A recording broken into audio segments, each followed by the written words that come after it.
So in an earlier learning outcome, we looked at a number of different drivers which were influencing the uptake of renewable energy technologies in the UK. Now we're going to be revisiting some of that information in this final learning outcome, but what we're going to be looking at more specifically is the broad range of factors which affect whether renewable energy technologies are uptaken or not. So in this first video, we're going to revisit the drivers for the adoption of renewable energy sources, but we're going to break that down into environmental drivers, political drivers, and legal drivers. And we're going to look at how each of those impact on one another. So let's begin with our environmental drivers, and there's two factors to consider here. The first factor is global warming, which has been linked to the increase in CO2 concentrations within the air. Now what we see on this image here is the rise in temperatures.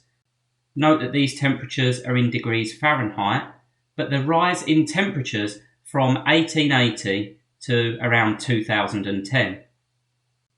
Now the first thing that we notice is that there has been a rise in global temperatures from around 57 degrees Fahrenheit up to around 58.5 degrees Fahrenheit, so an increase of around 1.5 degrees.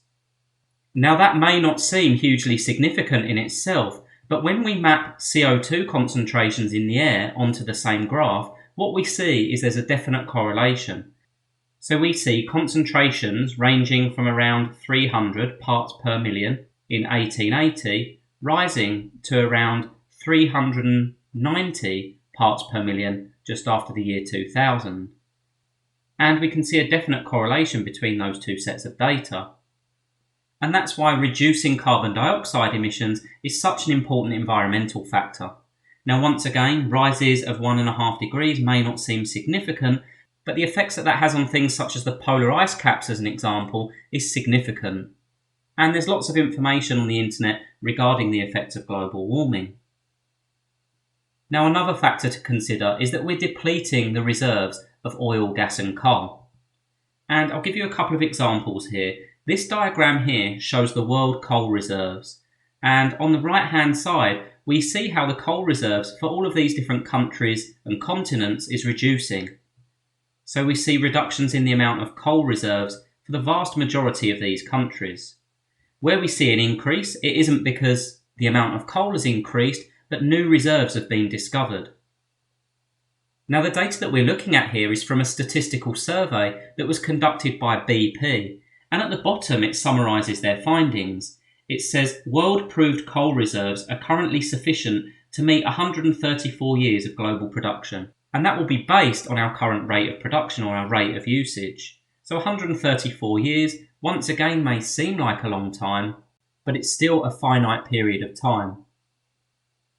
We can repeat that for gas reserves, and we see a very similar picture. The gas reserves decreasing in a number of different regions and a number of different continents. Once again, where we're not seeing a decrease, it doesn't mean that gas isn't being used, but it means that new reserves are being discovered. We've already used a lot of the easy to access gas, which is why we're now tapping into reserves that are much more difficult to get to. But as technologies improve, we are able to do that, but it's still a finite energy resource. And we have a similar statement at the bottom here. It says global proved gas reserves in 2017 rose slightly by 0.4 trillion cubic metres, or 0.2%, to 193.5 trillion cubic metres. So that sounds like quite a significant amount of gas. But it then goes on to say this is sufficient to meet 52.6 years of global production at 2017 levels. Now I'm sure you'll agree, 52.6 years doesn't sound like a particularly long time in the grand scheme of things. So we certainly need to look at how much gas we're using, both for the production of electricity, but also for heating applications and so on. So next let's consider how this impacts on political drivers. So in an earlier learning outcome, we talked about the Rio Earth Summit, which was a UN conference where countries were encouraged to agree to the United Nations Framework Convention on Climate Change. And this was around setting targets for the reduction of carbon dioxide emissions. Following that, some years later, we had Kyoto Protocol, which actually committed countries to reducing their CO2 emissions. and we'll look at some of those targets in a moment. But at the time of signing of the Kyoto Protocol, there were 190 countries or 190 parties involved. And we talked about this idea of common but differentiated responsibilities. We said that it was every country's or every party's responsibility to reduce CO2 emissions, but some countries were more able to reduce their CO2 emissions, and some were responsible for producing more CO2. So we needed a differentiated approach where different countries had different targets. Now from that, we spoke about targets that were specific to the European Union and the UK. And in the first round of Kyoto Protocol, so Kyoto 1, running between 2008 and 2012, the EU target was 8% and the UK target was 12.5%. So that was a reduction of CO2 by 12.5% when measured against 1990 benchmarks. Those targets were subsequently hit, and in Kyoto 2, between 2013 and 2020, the target for both the EU and the UK is now 20%. And once again, that's 20% of the 1990 benchmark, meaning for the UK, we've already achieved 12.5%, so we need a further reduction of 7.5% to meet the new target. Now, although we're talking about carbon dioxide emissions here rather than the uptake of renewable energy, one of the ways the EU and the UK aimed to tackle this issue was by increasing the amount of energy produced from renewable energy sources. So under the EU Renewable Energy Directive, the UK target for the uptake of renewable energy sources was 15%. Now when we talk about renewable energy sources there, we're not just talking about for the production of electricity. And in fact, the UK target for the production of electricity is 30% from renewables by 2020. So finally, let's consider the legal drivers, and by legal drivers we mean legislation. And legislation is what the UK government uses in order to drive forward these initiatives. So in order to reduce carbon dioxide emissions by 20%, and in order to uptake renewable energy until 30% of our electricity is produced from renewable sources. Now we looked at some different types of legislation, and the one I want to remind you of is the UK Climate Change Act. And we talked about something called the Climate Change Levy. Now there's two elements to the Climate Change Levy. There's the Climate Change Levy itself, and there's something called carbon price support, which we didn't speak about previously, and we're going to discuss briefly now. So first of all, the Climate Change Levy. And the information that we're looking at here is from the UK government website. First of all, it says in the top left-hand corner who this tax applies to. And it says you pay the main rates of CCL if your business is in one of the following sectors. So industrial, commercial, agricultural and public services. So essentially, this climate change levy applies to all businesses. Now, if we have a look at what this amounts to in 2019 as an example, every kilowatt hour of electricity that's used is going to incur an additional tax of £0.008 or 0.8 pence. Now again, that doesn't sound like a huge amount, but that's probably going to amount to around 8% tax on all of the electricity that's being used. That tax applied to every business is going to result in quite a lot of income. Now the reason this is done isn't necessarily to generate income, but to encourage businesses to look at how they use electricity and improve their efficiencies.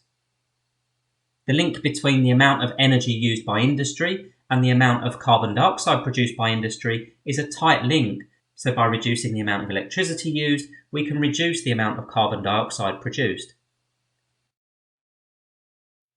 So the second element of the climate change levy is carbon price support. Now once again, if we start in the top left-hand corner, it says who pays CPS rates or carbon price support rates. The CPS rates of CCL are paid by owners of electricity generating stations and operators of combined heat and power stations. So what we're talking about here is companies that are directly responsible for producing our electricity. Now once again, this is an additional tax applied, but in this case it's on the amount of raw fossil fuels that are being used. So for gas, for every kilowatt hour of energy produced, we see a tax of around 0.3 pence. Now the measure for LPG, or liquefied petroleum gas, is slightly different, and this time the cost is per kilogram. The cost per kilogram, £0.05 or 5 pence. And finally we have a similar tax for the consumption of coal and other solid fuels, priced at pounds per gigajoule on gross calorific value. Gross calorific value is a measure of how much energy is stored per kilogram of a given fuel. And the tax we see there is £1.55 per gigajoule. So we can see that companies that are producing energy, if they're not using renewable energy technologies, then they're actually having to pay additional taxes or additional costs as a result. Now, based on future expectations, these costs or these additional taxes are only likely to increase. So another piece of legislation that we spoke about was the Renewables obligation, which was an obligation on energy suppliers to source their electricity from renewable sources. Now, the Renewables obligation ended in March 2017 to new generating capacity, but it was replaced with a new scheme called the Contracts for Difference regulations. Now, we spoke quite extensively about Contracts for Difference in the last learning outcome, but basically what they do is they subsidise energy generation companies, providing they're using renewable energy technologies. And that's done by setting something called a strike price.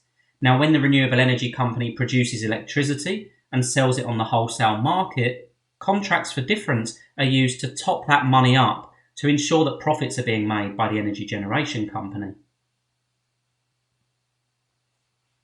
So this diagram here represents what's happening through contracts for difference. So if this line here represents the income per megawatt hour for the energy production company, this line here represents the strike price. So let's say, for argument's sake, the energy generation company is getting £40 per megawatt hour of energy generated.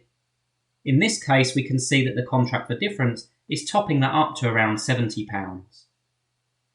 So this region here are the CFD payments to top up the income for the energy generation company. Below the line is income from sale of wholesale electricity. The only time this energy generation company pays back in through the contract for difference is when their income from wholesale revenue surpasses the strike price. And we see that here. The revenue from wholesale electricity is above the strike price, so the generator pays back into the fund. Now, the final piece in this puzzle is the supplier's obligation under these contracts for difference. And as we mentioned earlier, it's the energy suppliers that pay into the contract for difference funds that's then redistributed to the renewable energy providers. And I have a statement here from the government website. It says the supplier obligation mechanism is a compulsory levy on electricity suppliers to meet the cost of contracts for difference. So the suppliers pay the levy or the tax, and that money is used to fund the contracts for difference. It's collected by the Low Carbon Contracts Company, which we said was a counterparty or a limited company owned by the government, who are responsible for making payments to the CFD generators. It then goes on to say it is also the mechanism through which any paybacks from CFD generators, when the reference price is higher than the strike price, will be paid to the electricity suppliers. So then the process is reversed. The energy generation companies pay into the CFDs, and the CFDs reimburse the suppliers. But it means that the renewable energy companies need to be selling their electricity for higher than the strike price before the suppliers get any of that money back. So in this video, we've looked in greater depth at some of the drivers for the adoption of renewable energy sources. We've looked at environmental drivers, political drivers, and finally, we've looked at the legal drivers which the UK government uses to influence the desired changes.